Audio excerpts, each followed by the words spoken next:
स्वतंत्र विदर्भाच्या मागणीसाठी वयाच्या 70ीत ज्येष्ठ विदर्भवादी नेते वामनराव चटप यांच्यासह अनेक नेते कडाक्याच्या थंडीत या ठिकाणी झोपलेले आहेत. आपण बघू शकतो 27 तारखेपासून विदर्भवादी नेत्यांचं नागपुरातील संविधान चौकात आमरण उपोषण झालं. सध्या कडाक्याची थंडी पडते आहे. अशा स्थितीतही नागपुरातील संविधान चौकात हे सगळे विदर्भवादी कार्यकर्ते या ठिकाणी कडाक्याच्या थंडीत झोपलेले आहेत. बऱ्याच विदर्भवादी कार्यकर्त्यांचं नेत्यांचं वय जे आहे ते 70च्या पुढचं आहे.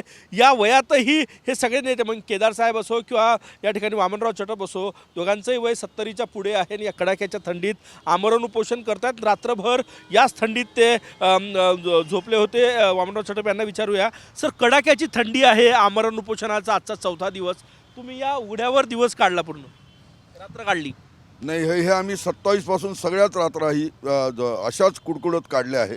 कारण शेवटी तुम्हाला कुछ पाने के लिए कुछ खोना पड़ता है, इसलिए थंडी तेवढी सहन करावं लागेल. आमचं उद्दिष्ट एकच आहे की विदर्भाचं स्वतंत्र राज्य 31 डिसेंबर 2023 पर्यंत मिळणं.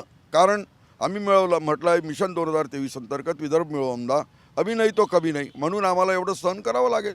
कारण टाकीचे घाव सोसावेच लागतील, त्याला काही इलाज नाही. तुम्ही केदारजी आहे 70च्या वरचे नेते, एवढ्या कडाक्याच्या थंडीत हे पण बसलेले आहे.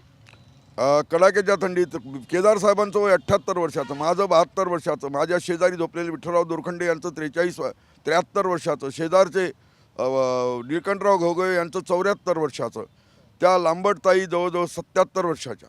हे सगळं असताना शेवटी आमचं उद्दिष्ट एकच आहे की आम्हाला विदर्भाचं स्वतंत्र राज्य हवं. आणि आम्ही जाहीर केलं, करू किंवा मरू, पण 31 डिसेंबर 2023 पूर्वी विदर्भाचं स्वतंत्र राज्य मिळवून आम्ही नव्या पिढीला असं म्हणतो की इंसाफ की डगर पे बच्चों दिखाओ चल के, ये राज है तुम्हारा होने वाला विदर्भ, नेता तुम्ही हो कल के. नक्कीच आपण बघू शकतो या ठिकाणी भावना जी आहे त्या तीव्र आहे. आणि या कडाक्याच्या थंडीमध्ये की विदर्भात सध्या प्रचंड थंडी आहे आणि या थंडीतही हे सगळे कार्यकर्ते नेते, म्हणजे 4 नेते असे आहे की 70च्या पुढे वय आहे त्यांचं, तरी या कुडकुडत्या थंडीत त्यांनी रात्र काढली स्वतंत्र विदर्भाच्या मागणीसाठी. कॅमेरामॅन सचिन सॅमसह गजानन माटे, TV9 मराठी, नागपूर.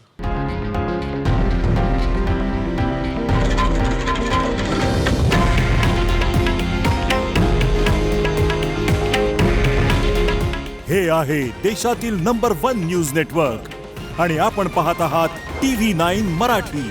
काळजी तुमची, हित महाराष्ट्राचं.